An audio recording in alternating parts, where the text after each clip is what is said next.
시작해 보죠. 우리 어제 세계화 이야기를 했습니다. 이거 대단원, 사단원이 이제 세계화와 평화인데, 이제 우리가 저번 시간에 세계화를 했어요. 그럼 이번 시간에 평화에 관련된 이야기를 조금 해보겠습니다.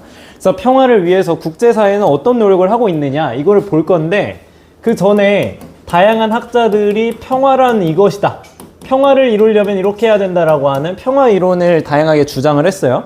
그래서 한 2명의 학자의 평화 이론을 한번 살펴보겠습니다. 첫 번째, 이제 갈퉁의 평화 이론부터 볼게요. 갈퉁이라는 학자의 평화 이론을 보자. 자, 갈퉁이라는 학자는 잠깐만.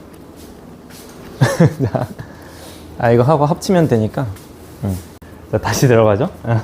우리가 세계화 평화하고 있는데, 세계화 저번 시간에 했고 평화 이론을 오늘 공부하자고요. 그래서 갈퉁이라는 학자가 이제 평화 이론을 주장을 했는데, 갈퉁이라는 학자에 대해서 첫 번째로 이해를 해야 될 거는 폭력의 삼각형이에요. 그럼 딱 들어봐도 알겠지만 폭력에는 3가지 폭력이 있다라는 거겠지. 하나하나 보면 첫 번째, 직접적 폭력이 있고요. 두 번째, 이게 간접적 폭력이 있어야 되겠죠. 그 간접적 폭력 중에 구조적 폭력. 자, 그리고 세 번째, 문화적 폭력. 이렇게 3가지가 있습니다. 이렇게 폭력의 삼각형이 있다, 3가지의 폭력이 있다라고 이야기를 하고 있는 것이죠. 첫 번째, 직접적인 폭력은 말 그대로 직접 때리는 거예요. 직접 전쟁을 한다거나 직접 때린다거나 이런 것들이 직접적 폭력이고, 해서 물리적이고 언어적인 이런 직접적인 폭력을 우리는 직접적 폭력이라고 이야기를 합니다. 직접 때리고 직접 공격하고 이런 것들. 그러니까 이런 직접적 폭력은 내가 의도하지 않으면은 이루어지기가 상당히 어렵죠. 그래서 얘는 주로 의도적입니다. 내가 누군가를 때린다고 했을 때 뭐 내가 때려야지라고 하는 이런 의도가 있어야 이렇게 가능한 거잖아요. 그죠? 그러니까 직접적 폭력은 주로 의도적이다. 이제 구조적 폭력은 사회 구조적으로 뭔가 이제 이 사회 구조 속에서 빈곤한 사람들이 있지. 이 빈곤한 사람들 역시도 폭력을 당하는 상태라고 이야기를 하는 거예요. 이제 인간의 존엄성이 실현되지 못하는 상태, 이런 게 폭력의 상태다. 또는 이제 억압된 상태, 사회 구조에 의해서 억압되고 착취되고 차별을 당하는 상태, 이게 구조적 폭력이라는 거예요. 구조적 폭력을 당하는 상태다. 그럼 이런 구조적 폭력은, 그러니까 누군가가 빈곤해요, 누군가가 착취를 당해요. 그러니까 이런 것들이 그러니까 사람 개개인들이 의도한 게 아니라 사회 구조 속에서 이루어지는 폭력이라는 거예요. 이 자본주의 사회 내에서 자본가가 노동자를 착취하고 억압하고 이런 것도 하나의 폭력인데, 이거는 그 자본가가 의도해서 된 게 아니라 사회 구조 때문에 그런 것이다. 그러니까 얘는 주로 비의도적인 폭력이라고 이야기를 합니다.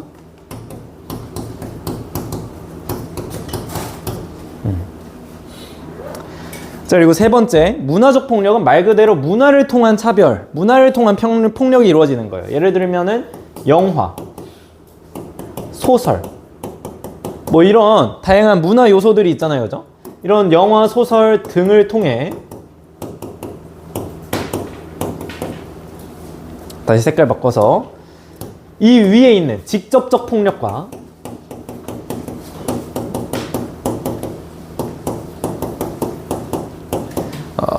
그 구조적 폭력을 정당화하는 폭력이에요.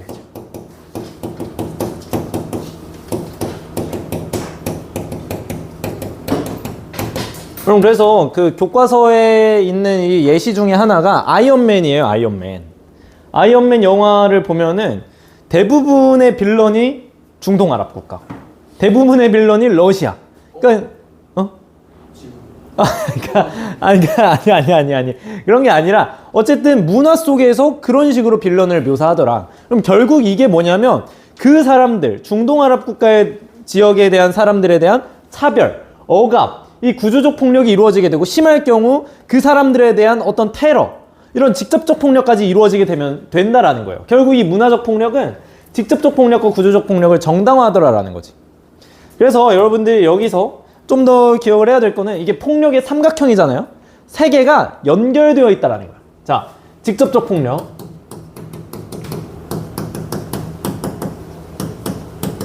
문화적 폭력, 옆에 빈 공간에다 한번 그려보세요. 구조적 폭력, 이렇게 세 가지가 있는데 이 세 가지가 삼각형처럼 서로 연결되어 있다는 거예요. 자, 아까 말했던 것처럼 문화적 폭력, 아이언맨 영화에서 빌런을 중동 아랍 국가로 묘사를 합니다. 그러면 그 사람들에 대한 나도 모르는 차별, 뭔가 억압, 이런 게 생기게 되고, 이게 구조적 폭력이죠. 그러면서 이런 차별 의식이 막 생기게 되면서 그 사람들에 대한 테러로 이어지게 되는, 이 세 가지가 서로 연결되어 있다라고 이야기를 하는 겁니다. 이게 폭력의 삼각형이고, 여러분들이 기억해야 될 거는 이 구조적 폭력과 문화적 폭력을 합쳐서 간접적 폭력이라 한다라는 점. 직접적 폭력과 간접적 폭력이 이렇게 나눠진다라는 거 확인하시면 되겠습니다. 자, 그래서 갈퉁은 먼저 폭력을 알아야 평화를 이야기할 수 있다 그랬어요. 그래서 폭력을 알고 평화를 보자라고 이야기를 했는데, 이 평화에는 두 종류가 있다. 첫 번째, 전쟁만 없는 상태, 소극적 평화가 있고요. 그러니까 전쟁만 없으면 소극적으로라도 평화를 이뤘다라는 거예요. 근데 거기에 그치지 않고 그게 전쟁이 결국 직접적 폭력이지. 그것뿐만 아니라 이 밑에 있는 것들도 사라진 상태가 적극적 평화의 상태라고 이야기를 합니다. 그래서 소극적 평화, 적극적 평화 이야기를 한번 해보면, 소극적 평화는 방금 말했던 것처럼 전쟁, 테러만 없어진 상태. 그러니까 직접적, 물리적, 폭력이 제거된 상태. 이게 소극적인 평화다. 이런 것만 사라진 상태가 소극적 평화라고 이야기를 하는 거예요. 근데 갈퉁이 강조하는 건 적극적 평화예요. 전쟁과 테러만 없어진다고 해서 평화로운 게 아니다. 이 간접적인 폭력도 제거되어야 한다라고 이야기를 하는 거죠. 간접적 폭력도 제거.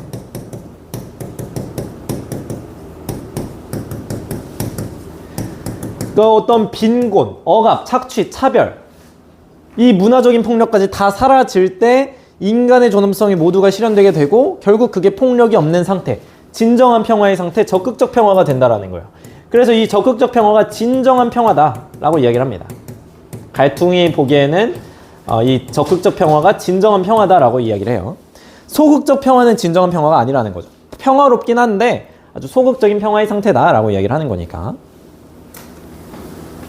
그럼 갈퉁을 봤으니까요. 이제 두 번째, 칸트를 한번 보죠. 칸트 여기저기 많이 나오네요, 그죠? 여기서도 보고 저기서도 보고 지금 많이 봤어요. 칸트 한번 보면 영구 평화론을 주장한 사람입니다. 그래서 전 세계적인 영구한 평화를 이루어내자라고 이야기를 하는 사람이고, 영구 평화를 위한 확정 조항 세 가지를 이야기해요. 영구 평화를 위해서는 세 가지 확정 조항을 이루어야 한다. 그래서 첫 번째, 국내 정치적인 측면에서는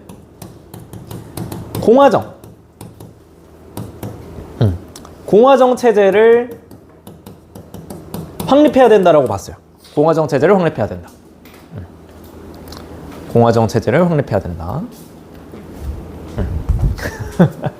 그러니까 왜 그렇게 생각을 했냐면, 공화정체일수록 그 전쟁을 안 일으키려고 하기 때문이라고 하는 거예요. 그러니까 독재 국가라면 독재자가 자기 맘대로 침략할 수 있어요. 마치 러시아를 보면 알 수가 있죠. 그렇지만 공화정체는 시민이 주이는 국가예요. 국민이 주이는 국가라고. 그러니까 이런 국민이 국가인 공화정체제에서는 이 독재자의 호전적인 태도를, 그러니까 전쟁을 좋아하는 태도를 견제할 수 있다는 거예요. 그렇기 때문에 국내 정치적으로는 공화정 체제여야 하고, 두 번째, 국제적인 측면에서 평화연맹 체제를 확립해야 됩니다.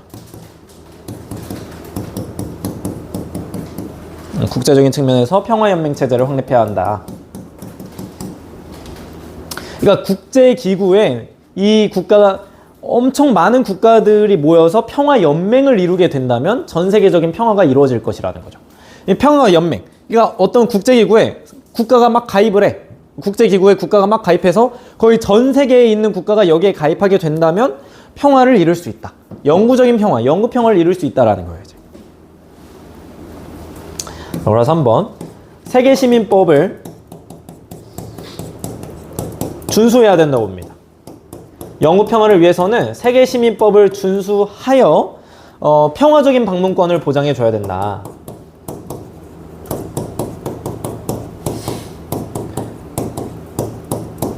그러니까 모두는 이 세계의 한 시민이기 때문에 시민이 이 국가에서 저 국가로 갈 때 평화적으로 환대해주고 평화적으로 방문할 수 있도록 적극적으로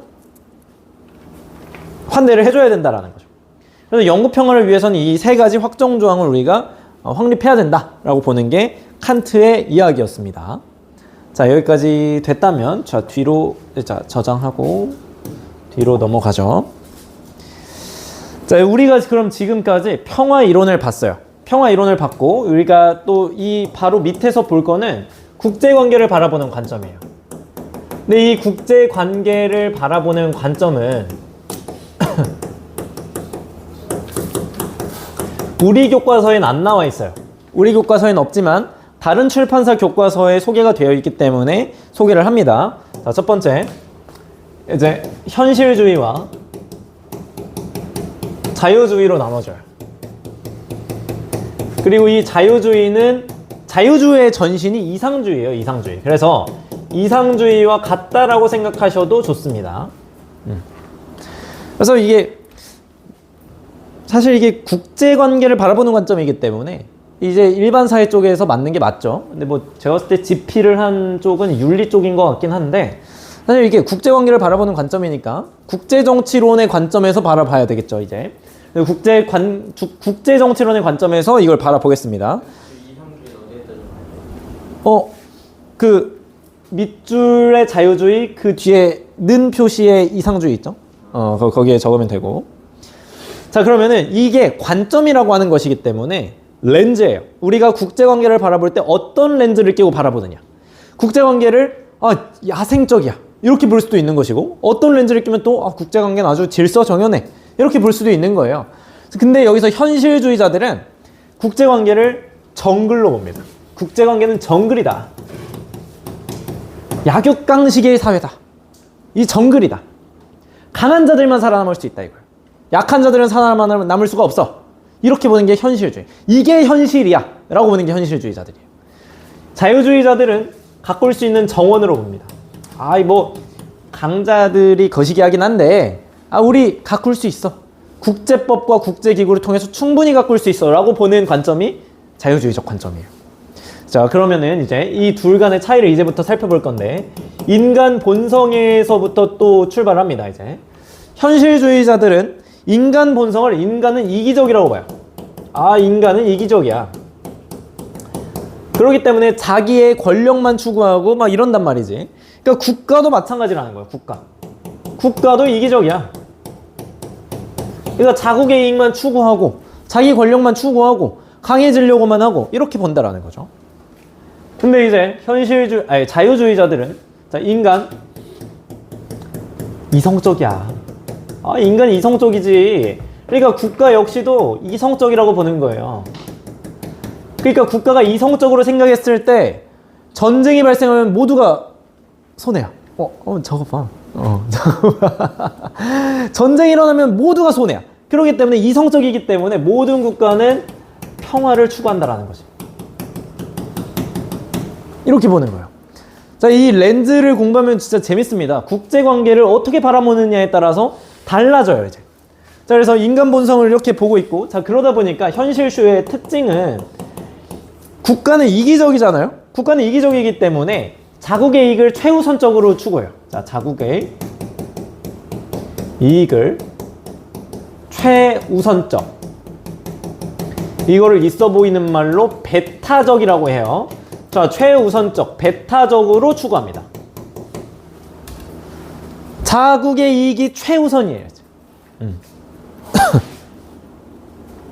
이 말은 결국 뭐냐면 개별 국가의 이익이 있고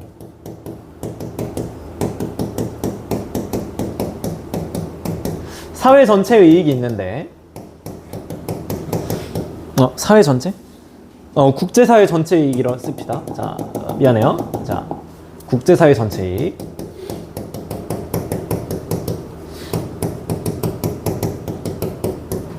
이 둘이 다르다는 거예요. 다르다. 아니, 우리나라의 이익을 지금 추구해야지 무슨 사회 전체 이익이야. 우리나라 이익 챙기기도 바빠. 이게 이렇게 보는 게 현실주의. 모든 국가는 사회 전체 이익을 추구하는 게 아니라 자국의 이익을 추구한다. 그러니까 결국 이 둘은 조화를 이룰 수가 없다라는 거예요. 그래. 사회 전체를 위해서는 이제 환경 오염 물질도 배출 안 하고 이래야 되겠지. 그렇지만 모든 나라들 배출하잖아. 자국의 이익이 더 중요하니까 그렇다라는 거예요. 자, 그런데 이제 이상주의자들, 자유주의자들은 역시나 이게 아주 가꿀 수 있는 정원이라고 보는 것이죠. 자, 개별 국가의 이익과 국제사회 전체 이익은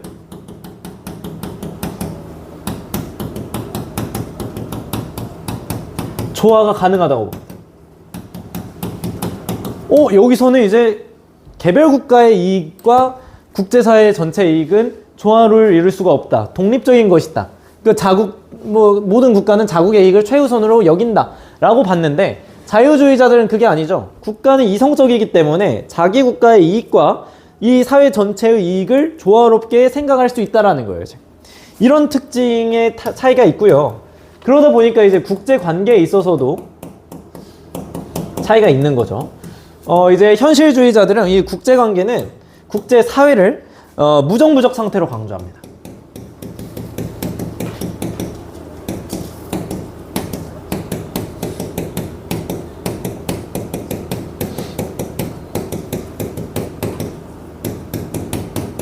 그러니까 국제사회는 무정부적 상태라는 거예요. 그러니까 이게 무슨 말이냐? 국제사회는 정글이라는 거예요. 무정부적 상태라는 말은 정부가 없기 때문에 약육강식의 정글, 강한 자들이 다 씹어먹는, 그러니까 모든 국가와 전쟁을 벌이는 이런 상태라는 거예요. 그래서 강한 자들만 살아남을 수 있는 거예요. 이 상태에서는 이제 법이 없고 국제 규범이 없기 때문에 힘이 센 자가 그냥 이기는 거지. 힘의 논리에 지배되는 이런 상태다 라고 이야기를 하고 있는 것이고, 그렇기 때문에 지금 국제 관계는 상당히 대립의 상태고 갈등의 상태고 이제 투쟁의 상태고, 그러니까 자꾸 투쟁만 하니까 내가 약하면 언제 잡아먹힐지 몰라. 그러니까 공포의 상태고 질서가 전혀 없어. 무질서의 상태라는 거예요. 국제사회는 이런 무질서한 공간이다 라고 봤습니다. 근데 자유주의는 그렇지 않았죠.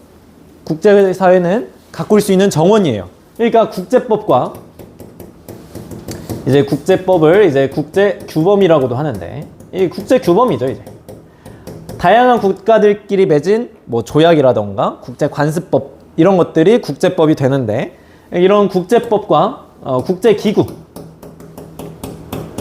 통해서 가꾸어 나갈 수 있다라는 거예요. 그래서 조화를 이룰 수가 있다. 이걸 통해서 협력할 수 있다라는 거예요. 조약을 맺고 국제기구를 통해서 협력을 할 수 있고, 이 이익의 조화를 이룰 수가 있고, 서로 상호 의존할 수 있다라는 거죠. 충분히 가꿀 수 있다라는 거예요. 이제.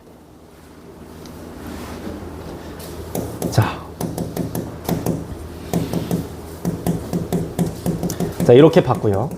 자, 어쨌든 이렇게 봤는데, 근데 현실주의자가 보든 자유주의자들이 보든 일단 이 사회에 전쟁은 발생해요. 이상 폭력 국가들이 있기 때문에 그런 거죠. 그러니까 전쟁이 발생하긴 하는데 그걸 어떻게 해결할 것이냐, 이 둘의 관점이 역시 또 다르죠. 자, 현실주의자들은 세력 균형을 통해서 해결할 수 있다고 봐요. 세력 균형을 통해서 해소할 수 있어. 그리고 군사 동맹을 통해서 해소할 수 있어. 이렇게 봅니다. 이제. 그러니까 어떤 나라가, 그러니까 약육강식의 정글이기 때문에 누군가가 절대적으로 우위를 점하면 약한 나라를 공격할 수밖에 없어요. 그렇기 때문에 전쟁을 억제하고 자국의 평화를 유지하기 위해서는 이 세력을 균형을 이루어야 된다는 거지. 세력이 균형을 이룰 때 서로가 서로를 공격하면 파탄이 난다는 걸 알아서 전쟁이 안 일어난다는 거예요. 근데 그럼 약소국은 어떻게? 약소국들은 군사동맹을 맺어서 세력균형을 이룰 수 있다는 거지. 이 군사동맹이 그런 의미입니다. 군사동맹을 맺어서 세력균형을 이룰 수가 있다. 자, 그럼 자유주의자들은 어떤 식으로 평화를 유지할 수 있느냐? 집단안보 체제를 통해서 이룰 수 있다고 봐요. 우리 국제기구를 통해서 뭔가 이제 협력, 조화, 상호존할 수 있다고 그랬잖아요. 평화를 사랑하는 국가들끼리 모여가지고 이제 뭐 누군가 뭐 전쟁을 일으키려고 그래. 그럼 그 국가를 집단적으로 린치하라는 거예요. 평화를 사랑하는 국가들끼리 모여서 이제 평화를 해치려는 국가를 공격하라는 거지.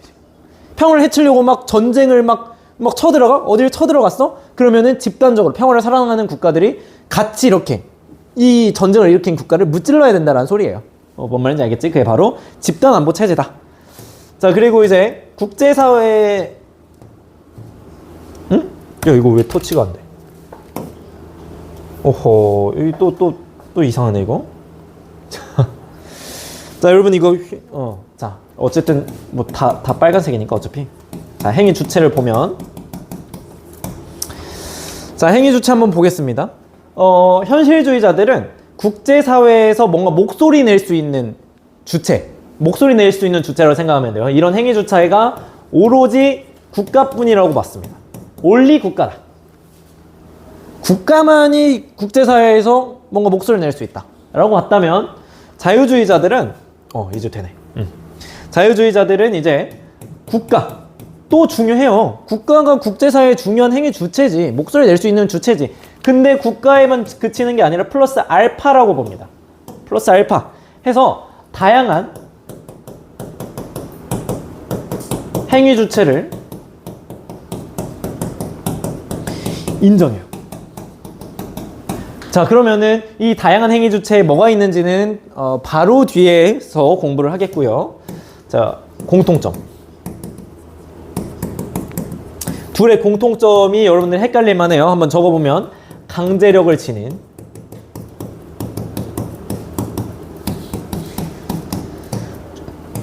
중앙정부가 부재합니다.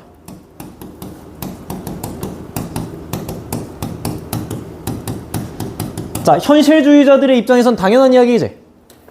강제력을 지닌 중앙정부가 없기 때문에 지금 이 국제사회는 무정부 상태인 거예요. 무정부 상태야.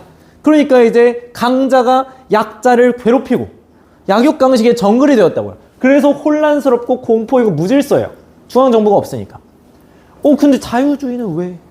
라고 생각할 수 있겠지만 여러분들이 왜 자유주의는? 이라고 생각하는 이유는 국제기구를 중앙정부라고 생각하고 있기 때문이에요. 근데 그게 아니에요. 일단 한번 적어보면 국제기구는 중앙정부가 아니다. 그럼 중앙정부, 강제력을 지닌 중앙정부라고 하기 위해서는, 그러니까 뭐 예를 들어서 뭐 원근이가 우진이를 때렸어요. 자, 그러면은 내가 강제력이 있는 중앙정부라면 그걸 제재할 수 있지.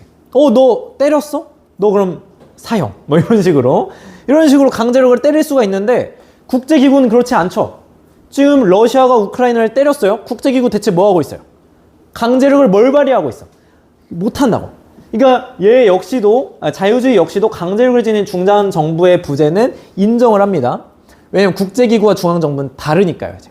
자, 이렇게 확인하시면 되고, 자, 뒷장 넘겨보면 이게 쓸말 별로 없으니까 뒷장 빠르게 끝내보죠. 자, 이제 검사는 금요일에 한다고 했어요. 금요일에 문제도 다 풀고 검사하고 과자 주고 쉴 거예요. 그러니까 이번 시간을 조금 고생해 봅시다, 이제 여러분. 자,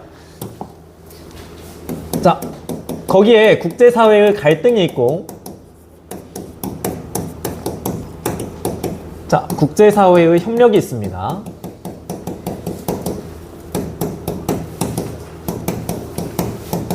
자, 국제사회 갈등은 우리 교과서 페이지 111페이지에서 지도 같이 볼 거예요. 같이 볼 거니까 그렇게 확인하시면 되고, 여기서 확인할 수 있는 게 뭐냐면 국제사회 갈등의 원인은 다양하다라는 걸 확인할 수가 있어요.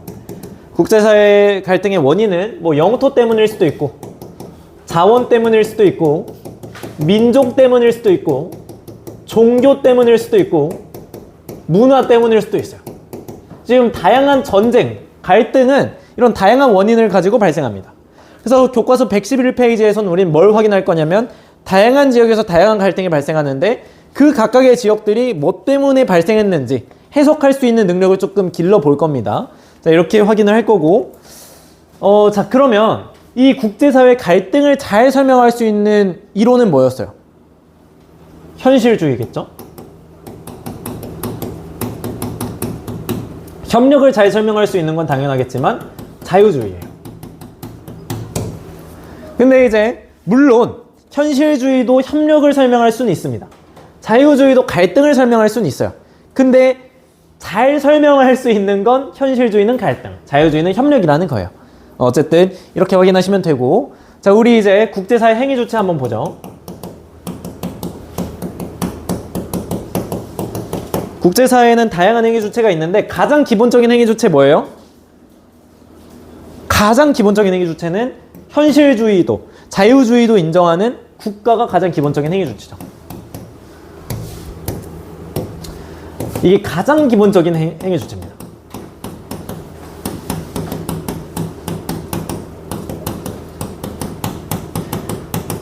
결국 국제사회라는 것은 국가들로 이루어져 있기 때문에 가장 기본적인 행위 주체는 국가가 될 수밖에 없어요. 자, 그럼 이 국가의 구성을 한번 보면, 구성. 일단은 국가는 영토가 있습니다. 영토. 그리고 국민이 있어야 되겠지. 그리고 스스로의 일을 스스로 최종적으로 결정할 수 있는 주권이 있어야 됩니다. 모든 국가는 주권을 가지고 있어요.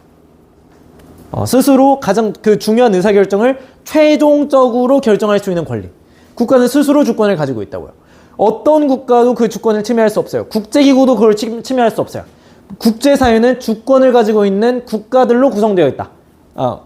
이렇게 생각하시면 되고, 뭐 특징은 그냥 한번 읽어보시면 되는데, 특징. 자국의 이익을 추구하더라. 어쩔 수 없죠. 자국의 이익을 추구하지 않으면은 국민들이 화를 내니까 어쩔 수가 없는 것 같고, 그래서 역할을 보면 갈등이 발생하면 이걸 어떻게든 외교로 풀어낼 생각을 좀 해야 돼요. 국가는. 그 역할 써져 있습니다. 그럼 두 번째, 정부 간 국제기구.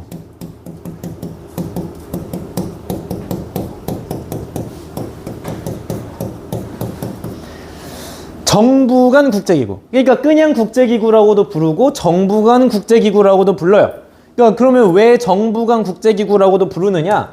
얘네는 국가를 가입 주체로 하고 있기 때문이에요. 국가를 가입 주체로 하고 있기 때문이다.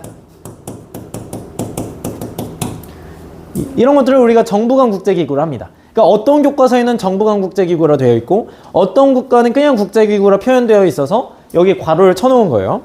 자, 그러면 특징 한번 보면 이게 정부들끼리 이루어진 것이기 때문에 국가 간의 조약, 국제법을 통해서 형성돼요. 자, 국제법을 통해 국제법을 바탕으로 씁시다. 국제법을 바탕으로 가입국 간 합의에 따라 활동해요.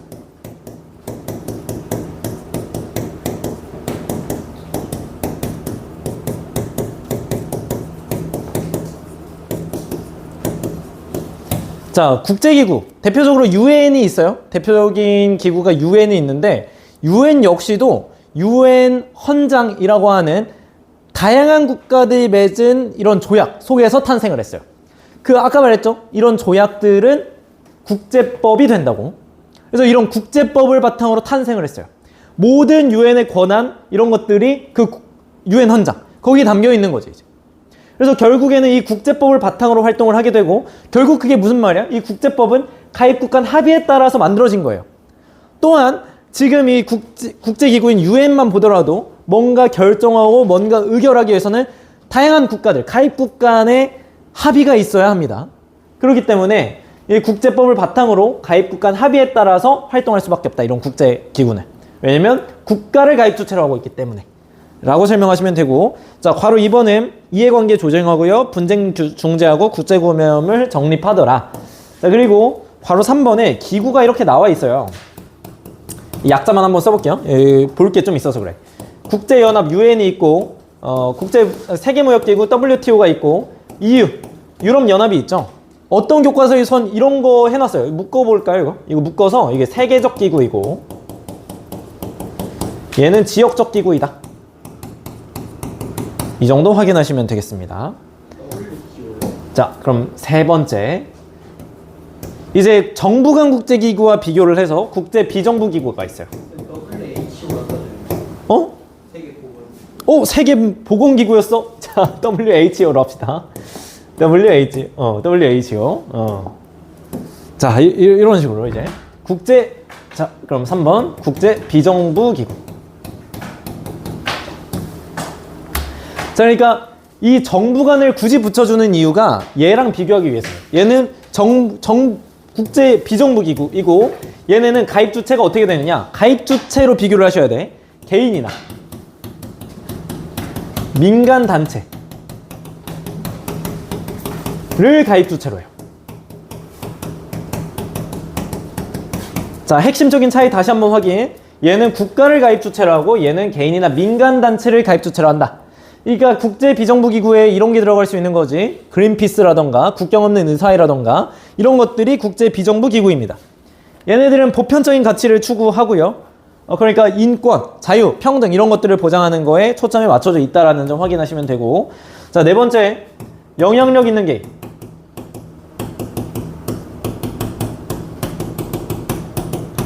트럼프 대통령 얼마나 영향력 있어요? 그 한마디 한마디에 국제사회가 요동칩니다, 이제. 그러니까 이제 그런 개인들 역시도 국제사회에서 어떤 발언을 할 수 있는 그런 위치에 있다. 또는 교황이 한마디에도 상당히 이제 국제사회가 경건하게 듣고 이러잖아요, 그죠? 자, 이런 식으로 영향력 있는 개인 역시도 이런 국제사회의 행위 주체가 될 수 있다라고 이야기를 하는 거예요.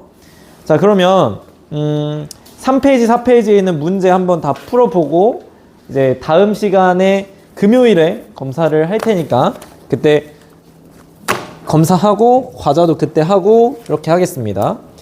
다시 한번 이야기하지만 28일에 수행평가를 마감을 할 거니까 그때까지 학습지 그거 하셔야 돼요. 네, 고생했고요.